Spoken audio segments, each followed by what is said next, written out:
Tropical Storm Eta ripping across the southeast. Deadly flooding stretching from Florida to the Carolinas. Rob Marciano is in Concord, North Carolina, with the latest on the urgent searches and rescues. Good morning, Rob.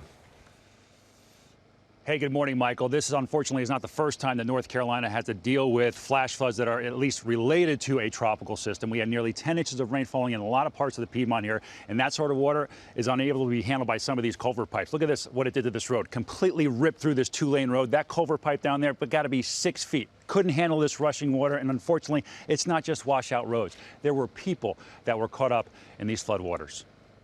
Overnight, a desperate search for those still missing, swept up in flash floodwaters in the Piedmont of North Carolina. At least 7 deaths now being blamed on weather, fed by Tropical Storm Eta and another storm system that struck the Carolinas. The combination responsible for dumping up to 10 inches of rain in some areas. 3 of the victims were at a flooded campground, 2 still missing, including a 1-year-old child. Cars swallowed up by flash floods, houses completely submerged, many roads impassable. In one county alone, dozens of roads damaged, 4 bridges washed away. First responders in Charlotte working to save those stranded. Across the state, hundreds of rescues. Schools forced to evacuate students to safety.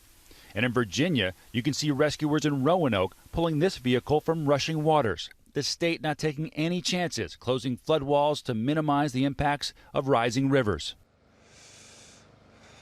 The James River is still rising in Richmond. That's the first time they've closed the flood walls there in the capital city in over 20 years because this water has to drain out into the Atlantic. Look at all the flood warnings and aerial flood warnings from rivers and the water that's still sitting in North Carolina and Virginia, even as Tropical Storm Eta has now dissipated into post-tropical and gets caught up in this front.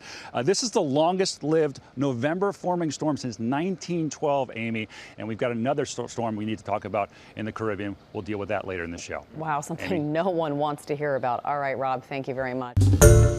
Hi, everyone. George Stephanopoulos here. Thanks for checking out the ABC News YouTube channel. If you'd like to get more videos, show highlights, and watch live event coverage, click on the right over here to subscribe to our channel. And don't forget to download the ABC News app for breaking news alerts. Thanks for watching.